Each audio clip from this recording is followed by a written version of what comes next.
본문에 보면 미련하다라는 단어가 반복적으로 등장합니다. 그러면 누가 미련한 사람입니까?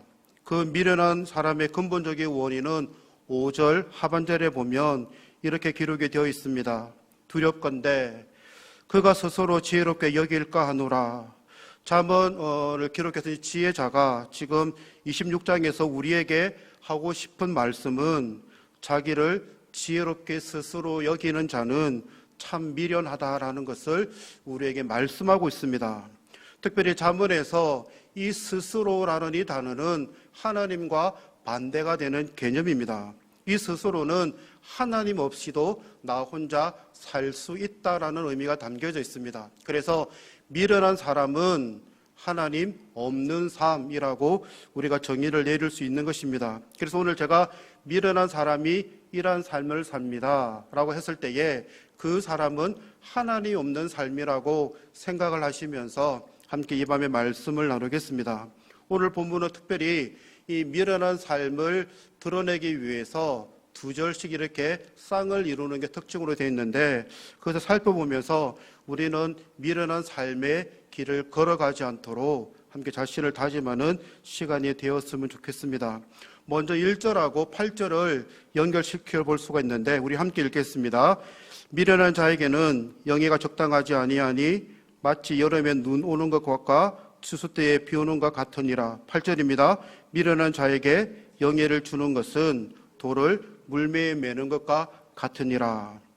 1절과 8절에 영예라는 단어가 등장하는데 이 영예는 명예로운 명예라고 우리가 말할 수 있습니다.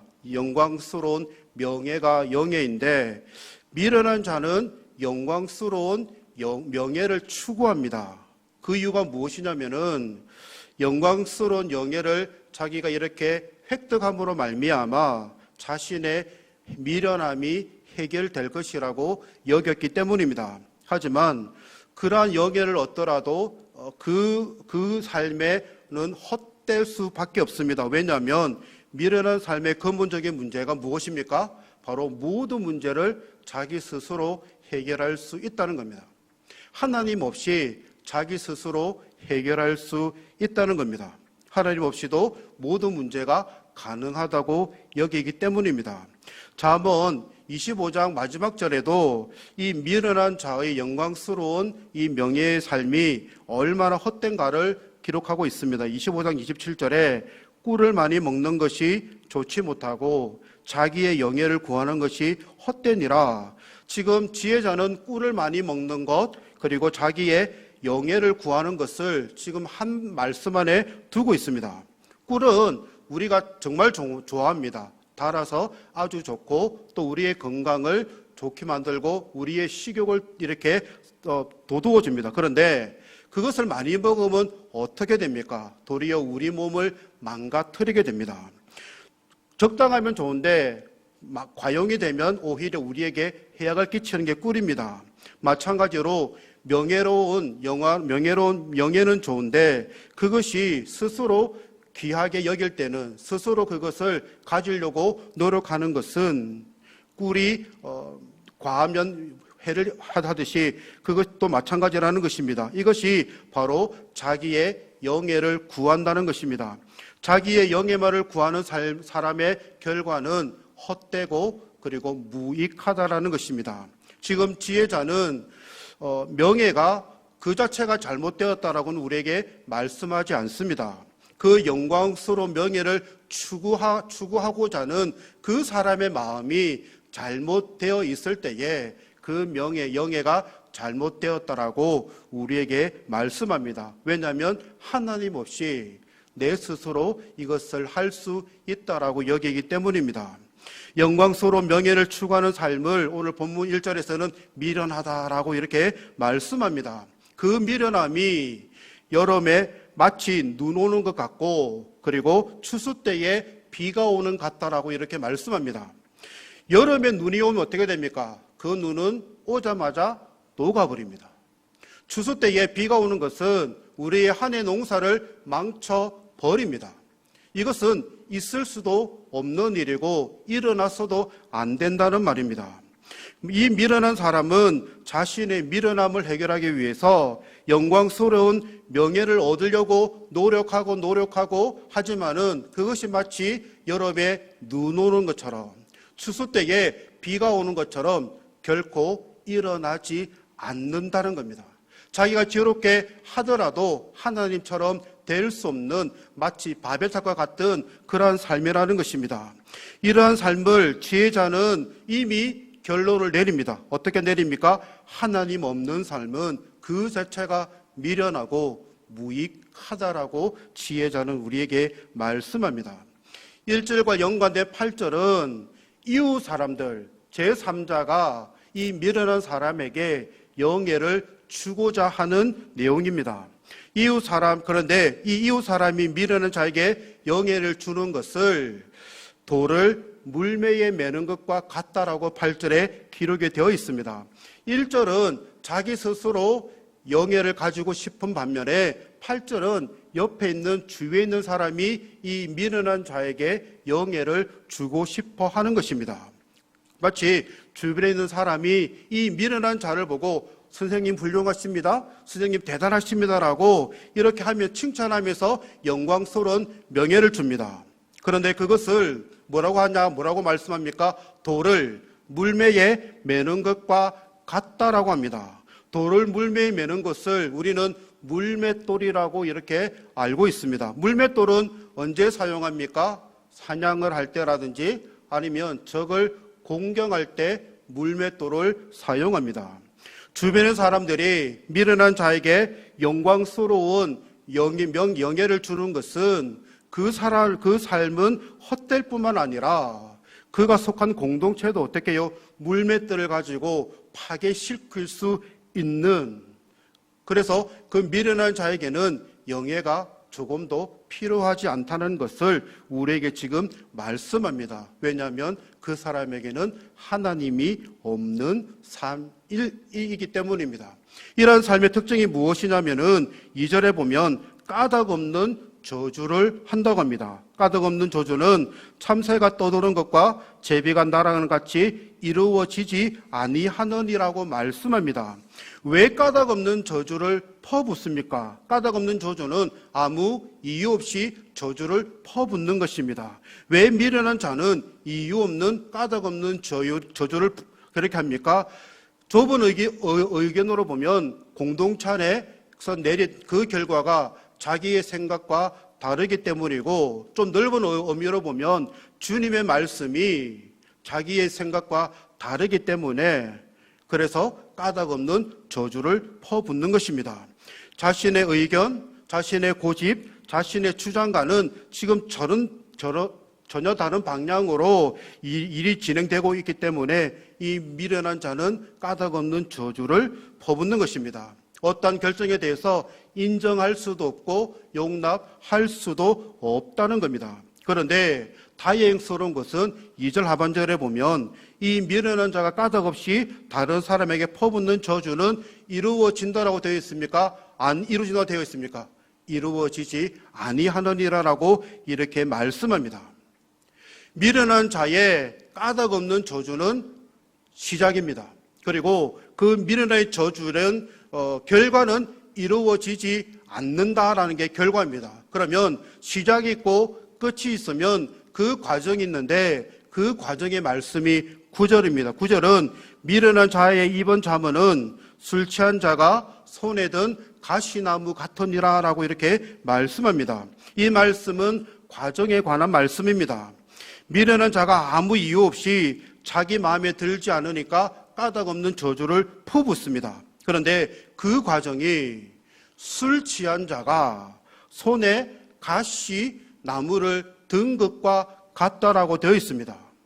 술 취한 사람은 정신이 지각이 올바르지 않습니다.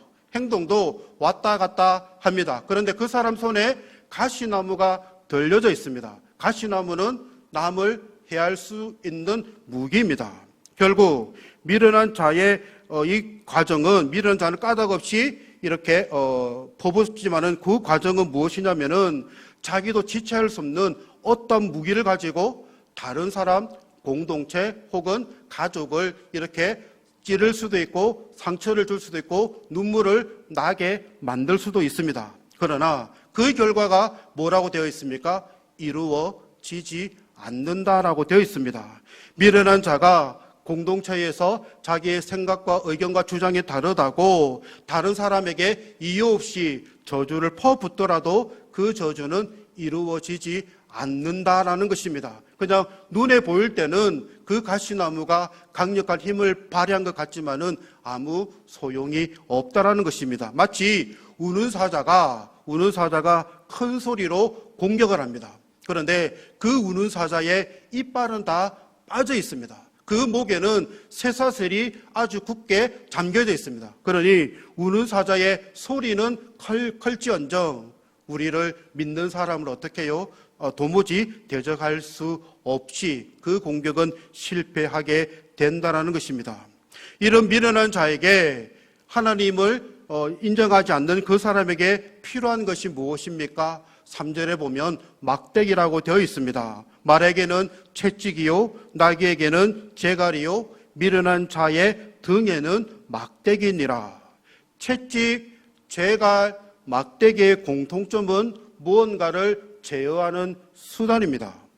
지혜자는 지금 미련한 자를 아주 노골적으로 폄하합니다. 말과 나귀의 동급으로 미련한 사람을 지금 취급을 하고 있기 때문입니다. 왜 갑자기 말이 등장하고 나귀가 등장합니까? 제어할 수단으로 등장하는 것입니다. 말은 채찍으로 제어하고 나귀는 입에 무는 재갈로 제어하고 미련한 자는 무엇으로 제거합니까? 막대기로 통제하고 제어합니다. 왜요? 말로는 안 되기 때문입니다. 때려서라도 이 미련한 자의 어리석음을 제어할 수밖에 없었던 것입니다. 그러니 미련한 자는 말과 동급이라는 것, 나귀와 동급이라는 것을 기억하시고 또한 막대기를 때려서라도 반드시 제어한다는 사실을 잊지 마시기 바랍니다. 이제 4절하고 10절을 함께 살펴보겠습니다. 미련한 자의 어리석은 것을 따라 대답하지 말라. 두렵건대 너도 그와 같을까 하노라. 장인이 온갖 것을 만들지라도 미련한 자를 고용하는 것은 지나가는 행위를 고용함과 같으니라.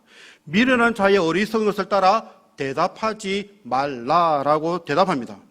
왜냐하면 너도 그와 같을까 염려가 되기 때문입니다.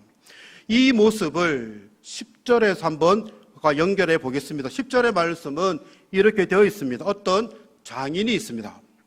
장인은 그 분야에서 아주 전문가입니다. 이미 영광스러운 명예를 가진 사람입니다. 예를 들어서 도자기를 만드는 분이 있는데 그분이 만드는 것은 상품이 아니라 작품이 되어버립니다. 그게 영광스러운 명예를 가진 사람의 삶입니다. 그런데 그 작품이 어떤 이유에서 망가져 버립니다. 그 이유는 장인이 고용한 어떤 사람이 능력도 안 되는데 실력도 안 되는데 지위도 안 되는데 자신의 형편은 생각하지 않고 함부로 사용해서 그 작품을 망가뜨린다는 것입니다. 그래서 장인이 쌓아놓았던 그 영예는 온데간데 없어지고 다 무너져 버린다라고 지금 우리에게 말씀하고 있습니다. 지금 지혜자는 이 장인의 비유를 통하여서 우리에게 지금 이것을 경고하고 싶어 합니다. 미련한 자의 어리석은 것에 반응을 하지 마라. 왜냐하면 그 반응을 따르다 보면 너희도 그 미련한 자처럼 될 수 있기 때문에 그 미련한 자의 말을 따라하지 대답하지 말라라고 우리에게 말씀합니다. 4절에서 미련한 자의 어리석은 것을 따라 대답하지 말라고 했는데 5절에 보면 반대로 미련한 자에게는 그 어리석음을 따라 대답을 하라고 합니다. 4절에서는 하지 말라고 하지만은 5절에서는 그의 어리석음을 따라 대답을 하라고 합니다. 이것은 대답을 할 때가 있고 대답을 하지 말아야 할 때가 있다는 겁니다. 그러면 대답할 때는 언제라는 겁니까? 그리고 대답할 때는 어떻게 대답을 해야 합니까? 미련한 자의 어리석음을 따라 대답을 해야 됩니다. 즉 미련한 자가 어떤 말을 우리에게 했습니다. 하나님 없이 우리는 스스로 할 수 있다라고, 하나님 없는 삶도 만족한다라고 우리에게 간혹 이렇게 말을 했을 때에 우리는 거기에 대해서 그가 말한 그대로 우리가 반응을 해야 된다라는 것입니다. 마치 아이들이 어릴 때 반사하듯이 그가 들은 대로 그대로 말하라는 것입니다. 왜냐하면 미련한 자가 어떠한 주장을 했는데 여러분들처럼 신실하게 하나님을 믿고 하나님 주시는 지혜를 가지고 그 미련한 자의 대답에 대해서 이렇게 하나님 말씀대로 따라 사십시오. 그러면 그 길이 형통하고 하는 길들이 잘 될 겁니다라고 그 미련한 사람에게 여러분들이 아주 좋은 대답을 하셨습니다. 그 미련한 사람 그 대답을 듣고 그렇게 진행을 했을 때에 뭔가 일이 잘 되어버렸습니다. 그러면 그 미련한 사람이 어떻게 이제 여기겠습니까? 역시 내가 지혜롭기 때문에 잘 되었잖아. 여러분들의 조언은 다른 어디 간데 없습니다. 그렇기 때문에 지금 미련한 자의 따라 대답을 하라는 것은 그 사람이 한 그 수준 그대로 대답을 하라는 것입니다. 왜냐하면 11절에 보면 그 개가 그 토한 것을 도로 먹는 것 같이 미련한 자는 그 미련한 것을 거듭 행하기 때문입니다. 미련한 자는 자신의 어리석은 말로부터 아무것도 배우지 못합니다. 그리고 우리의 경고에도 그 사람은 깨어나지 못합니다. 그리고 그 사람이 가지고 있는 생각은, 그 착각은 여간 깨트리기 힘듭니다. 너무너무 어렵습니다. 그래서 미련한 자와 대화를 나누어 봤자 유익이 없을 뿐더러 혹이나 지혜롭게 해석을 해주었을 때에 그가 자신의 어리석음으로 잘 되었을까봐 어리석음을 따라 그대로 해석해 주라는 것입니다. 이런 하나님 없는 삶을 살아가는 이 미련한 자가 깨질 수 있는 방법은 단 하나밖에 없습니다. 그의 인생이 쫄딱 망하는 것밖에 없습니다. 미련한 자는 터무니없는 자기 고집을 부리면서 자신은 똑똑하다고 생각하지만은 그 생각이 매우 어리석고 둔합니다. 그리고 그의 결정은 참 잘 되었다라고 스스로 여길 수는 있지만은 그 삶은 이루어지지도 않고 오히려 다른 사람에게 가시나무로 막대기로 해가 될 수도 있습니다.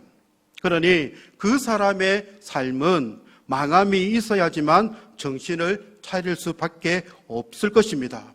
이게 안 되는구나, 내 스스로 했더니 안 되는구나라는 절실함이 있을 때에 그 미련함을 깨트릴 수 있을 것입니다.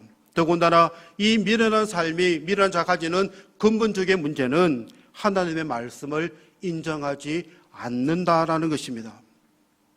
바리새인들은 옆에서 예수님의 공생의 사역을 3년 동안이나 봄에도 불구하고 그 예수님을 메시아로 인정하지 않았습니다.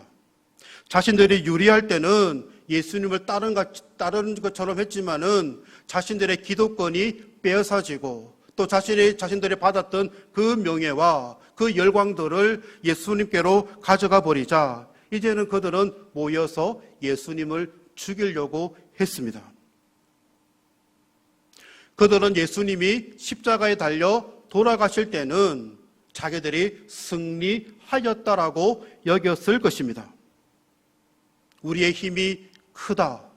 우리가 로마 군대와 손을 잡았더니 우리는 다른 것도 다 할 수 있어라고 이렇게 생각을 했을 것입니다. 잠시입니다. 잠시만 승리했을 거라고 착각했습니다. 그런데 그 다음의 결과는 무엇입니까? 예수님은 3일 후에 죽은 자 가운데서 부활 승천하셨습니다. 그들은 승리가 아니라 완전히 패배자가 되었고 우는 사자가 되었다는 것입니다. 그러면 스스로 지혜롭다고 여기는 이 어리석은 사람이 지혜로운 사람이 아닙니다. 그러면 진짜 지혜로움을 가진 분은 누구입니까? 이분은 자신이 가진 모든 것을 심지어 자신의 생명조차 내어주시는 그분이 바로 지혜로운 분이십니다. 그 지혜로운 삶을 가진 그분이 바로 예수 그리스도이십니다. 예수님은 지혜로운 사람은 스스로 미련한 사람, 지혜롭다고 하는 그 미련한 자들을 배척하지 않으셨습니다. 예수님은 그 미련한 사람들을 위해서 3년 동안 복음의 길을 걸어가셨습니다. 때로는 매질을 당하고 때로는 침을 맞아만까지 예수님은 묵묵히 그 미련한 사람들이 자신에게 돌아올 수 있도록 내어주고 헌신하시고 기도하셨습니다. 그 예수님의 헌신으로 우리에게는 영원한 생명이 주어졌습니다. 사랑하는 성도 여러분, 우리가 살아가는 이 땅에서도 우리는 오늘 잠언 26장에 등장했던 이 미련한 사람들을 만날 수 있습니다. 혹 우리의 삶이 미련한 삶이 아닌지 우리는 우리 자신을 날마다 되돌아봐야 됩니다. 하나님 없이 내 혼자 살 수 있어. 하나님 없이 나 혼자 성공할 수 있어. 아니, 기도 안 하고 우리가 교사를 하고 직분을 맡은 것을 있다면은 이 밤 오늘 기도할 때에 주님, 우리의 기도가 없이는 내가 아무것도 아닙니다. 주님께서 가라 하실 때에, 주님께서 하라 하실 때에 내게 주신 이 직분을 감사함으로 섬기겠습니다. 다짐하는 저와 여러분들이 되셨으면 좋겠습니다. 그리고 우리가 믿는 사람을 만났을 때에 우리는 그들이 그런 삶을 살지 않도록 예수님이 우리를 사랑하신 것처럼 그들에게 사랑의 발걸음으로 걸어가야 됩니다. 기도해야 되고 안아줘야 되고 또한 묵묵히 그들을 지켜봐야 됩니다. 이 삶이 바로 지혜로운 삶을 가진 예수님의 삶입니다. 사랑하는 우리 석계교회 성도 여러분, 오늘 우리의 나머지 인생의 모든 삶이 주님 외에는 아무것도 아닙니다라고 고백하는 저와 여러분들이 되셔서 주님이 걸어가신 그 좁은 십자가의 길을 묵묵히 걸어가셔서 미련한 사람이 아닌 지혜로운 삶으로 살아가시는 저와 여러분들이 되시기를 바랍니다.